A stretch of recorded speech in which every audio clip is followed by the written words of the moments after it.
السلام عليكم خوتي وخواتاتي، كي دايرين؟ بخير؟ لاباس عليكم؟ صحه لاباس؟ رجعت ندير لكم فيديو اخر اليوم، واخا البارح حطيت فيديو على المظاهرات اللي كاينه في المغرب حاليا من اجل المطالبه بتحسين قطاع الصحه والتعليم. ولكن ما حدي كنتعمق في الفيديو اللي كيتنشروا في مواقع التواصل الاجتماعي، لقيت بزاف ديال الهاشتاغات كيهضروا على الجينيراسيون زد. دابا كلشي كيهضر على لا جينيراسيون زد، واللي فهمت انا هو لا جينيراسيون زد هما الناس اللي تزادوا من 1995 حتى 2010. هذه هي لا جينيراسيون زد. حيت تقريبا عندهم نفس الافكار، نفس التعليم، يعني كلهم تخلقوا في الوقت ديال التكنولوجيا يعني تخلقوا في الوقت ديال ملي كانت لا تكنولوجيا اللي ترو ديفلوبي، كانت ممكن في الوقت ديالهم زادوا لقاو التكنولوجيا من ديفلوبيا. كاين الواتساب، كاين الفيسبوك، تخلقوا مع لقاو الفيسبوك باش نكونوا واضحين في التعبير ديالنا. لقاو الواتساب، لقاو الفيسبوك، لقاو الانستغرام، لقاو جميع مواقع التواصل الاجتماعي متوفره. داكشي اللي كيتسموا لا جينيراسيون زد. وهاد لا جينيراسيون هادي هي اللي هما اللي دايرين هاد المطالبات هادو، باسكو كيديروا لي هاشتاغ ودايرين كاع كرياو واحد لا بلاتفورم سميتها جان زد. جان جي او ان زد يعني جينيراسيون زد 212. هذه اللي خاصه بالمغرب. تانسبيراو هما بزاف من المظاهرات اللي كانوا في النيبال، باسكو النيبال كانت الدوله ديال النيبال كانوا تما فيها واحد المظاهرات اللي كانت قاصحه بزاف، راه كانت دايره بوم الا كنتو شفتوهم. والحكومه كانت فرضات عليهم في مواقع التواصل الاجتماعي باش يكون الفيسبوك، الانستغرام، ولا اليوتيوب اكسترا، خاص يكونوا عندكم يكونوا دي سياج سوسيو، يكونوا دي ريسبونسابل على هذه المواقع باش ياثروا دوك لي فيك نيوز، ياثروا دوك المنصات، وما يكونوش دوك الاخبار الزائفه. حيت كاين جهات اللي كتبغي تضرب البلاد واوتوماتيكمون كيستغلوا كيستغلوا هذيك الظرفيه اللي كاينه، وكينشروا اخبار زائفه وكيزيدوا يشعلوا الفتنه الى اخره.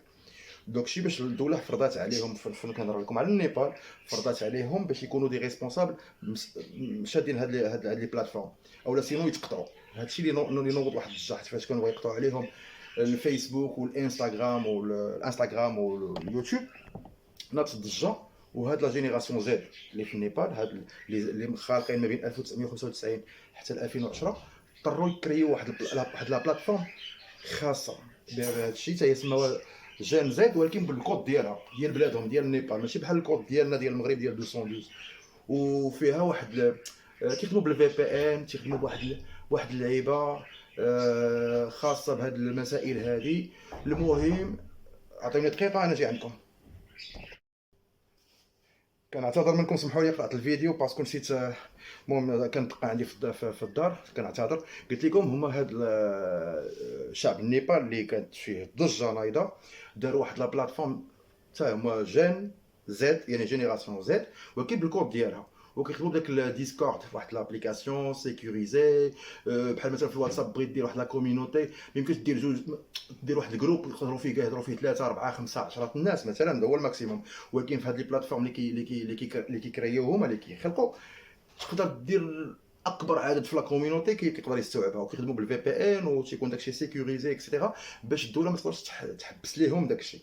وهادشي هو اللي غاديين فيه المغاربه، هذا هو السياق اللي غاديين فيه المغاربه. كيحاولوا تما يكريو هاد البلاتفورم، راه كيحاولوا يديروا لها الهاشتاغ الى اخره. حنا كنتمنوا يا ربي السلامه هادشي يتحد. حنا بغينا نشوف صراحه، نظروا نيشان، انا كمغربي ما يمكنش نشوف هادشي ونمر مرور الكرام. هادو مطالبات من حق المغاربه يطالبوا بهم، ما كيطلبوش شي حاجه خايبه. المظاهرات راها سلميه، يعني الا شفتوا في التلفازه او هذا، الناس اللي تيخرجوا ناس نقيقين، كتلقى امراه كبيره، راجل كبير، الناس فيهم النور في وجههم، يعني كيهضروا سلميه، ما كيقيسوش المقدسات ديال البلاد، ما كيقيسوا حتى حاجه. بغاو مساكن غير بغينا حتى حنا راه معاهم، حتى حنا مواطنين بغاو غير التعليم والصحه.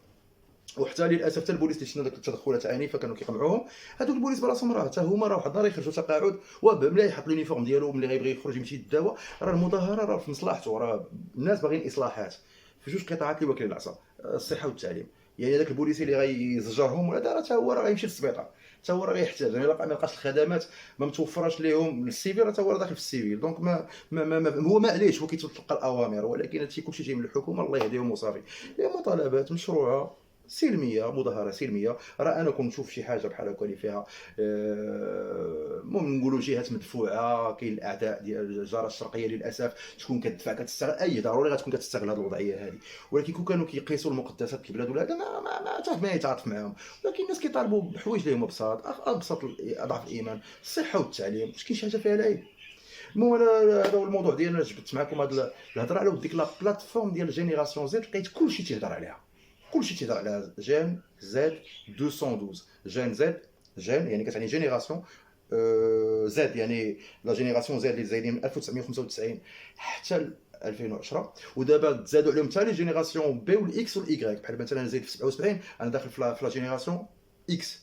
وكاينه لا جينيراسيون بي الناس اللي كبر مني، وكاين لا جينيراسيون ايكغيك اللي عندهم في الثلاثينات. نتمنى ما نكونش زقلتها. هادو غير المعلومات اللي طلعت عليها، دخلت لشي كنشوف هكا كنتصفح وكنشوف المعلومات.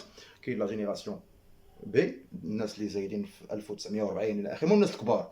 ولا جينيراسيون اكس اللي كنتسمي منها الناس ديال اللي زايدين في السبعينات، بحال دابا انا عندي 47 48 عام في عمري. وكاين لا جينيراسيون ايكغيك هما اللي عندهم دابا 30 عام والصرف. وكاين لا جينيراسيون زد هما اللي زايدين ما بين 1995 حتى 2010.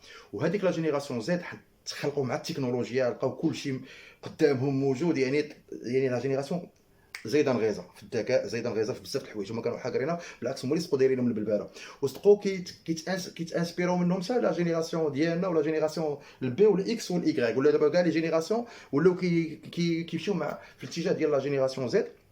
تيحاولوا يكريو هاد لا بلاتفورم هادي ديال جين زد 212 باش كيحاولوا يهاشتاغيو باش تبارطاجا كامله، باش في حالات زعما لا تقطعوا لي ريزو سوسيال. حنا في دوله الحق والقانون ما كنقدرش تقطع هذا الشيء. المهم تيديروا واحد البلاتفورم تكون سيكوريزي باش يهضروا فيها. المهم انا كنقولها حاجه واحده، انا هضرت لكم على هذه المعلومه اللي بانت لي مؤخرا. ولكن صراحه خاص المسؤولين يتحركوا في هذا القطاع هذا. راه صراحه راه الناس كتموت في السبيطارات. ودو مسائل شفتو انا ملي كانت الوالده ديالي توفات الله يرحمها ملي كان فيها الكونسير، راه خطا طبي. واش انا الناس اللي سبقوني اللي والديهم توفاو وكان عندهم الكونسير في والديهم تيقولوا لي اتونسيون ابادر ملي غادي دي الوالده ديالك المعهد لا سلمى للسرطان، فيت اتونسيون غيقول دير لانابات. راه قال لك حنا درنا لوالدينا لانابات، اولا كتسمى لا بيوبسي اولا كتسمى باللغه العربيه التشريح الدقيق. راه غايقول الكونسير غيتبروباجا في لو كور ديالها كامل، غينتشر في الجسم ديالها الا درتي لانابات. لانابات باش كياخذوا واحد ليشونتيون بحال اذا كان عندها كونسير في ليتيروس الله يرحمها، كونسير في الوالده، يعني غياخذوا واحد العينه باش يعرفوا واش داك الكونسير ذكر ولا نتوى. يعني انا ما كنفهمش، انا جو سوي با ميدسان، ما كنفهمش في لو جارغون دو لا ميديسين. ما انا بالمعلومات اللي عطاوني صحابي اللي دازوا من نفس المرحله قبل مني وتوفاو والديهم بنفس الخطا، قالوا لي عندك حذاري ثم حذاري دير لانابات باسكو الكونسير غيتبروباجا. وفعلا ملي قلنا لهم قالت لا خص ضروري دير لهاد لانابات سينو ما تجيبهاش عندنا. وفعلا درنا لانابات ولو لوندومان تبروباجا الكونسير في لو كور كامل. دونك هذا خطا طبي. دونك هنا هما كيقول لك لا بغينا نديروا هذه ولا ما تجيبش عندنا داك المريض. وملي كدير لهم داك الشيء اللي بغاو هما داك المريض كيموت. دونك اخويا علاش هاد الاخطاء الطبيه كتبقى ترزيونا في اعز الناس اللي عزازين علينا؟ دونك هنا تنقول لكم راه الكلينيك هو اللي كيكون فيه شويه الضوء كيعطيك. انا يعني اصلا انت في الكلينيك المغرب ما كنتيقش فيها انايا.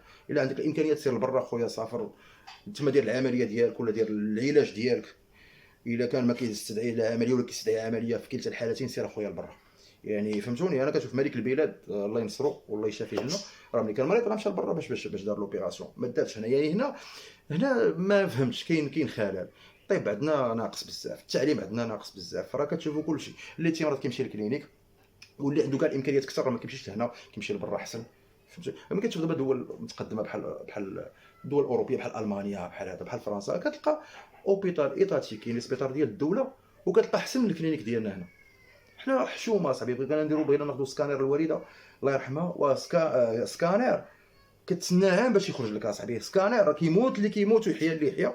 عاد انت كيخرج لك الرونديفو ديالك ديال سكانير حشومه صاحبي في 2025 وباقي سكانير كتاخذ رونديفو على عام.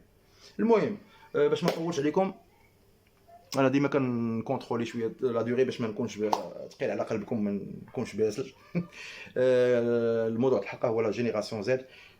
شفت كلشي كيهضر عليها، قلت انا نبارطاجي معكم هاد المعلومات اللي كنعرف. وحنا بغينا غير المسؤولين ديالنا يهتموا بهذا القطاع ديال الصحه وبالقطاع ديال التعليم. راه مطالبات شرعيه، مظاهرات سلميه، مطالب مشروعه. من حق اي واحد في هذا القطاع يتداوى ويتعلم. راه كلشي كيخلص الضريبه ديالو. دونك خاص الدوله بالمقابل تحط كاين الحقوق وكاين الواجبات. فوالا وكنقول لكم شكرا بزاف وتحياتي لكم. السلام عليكم.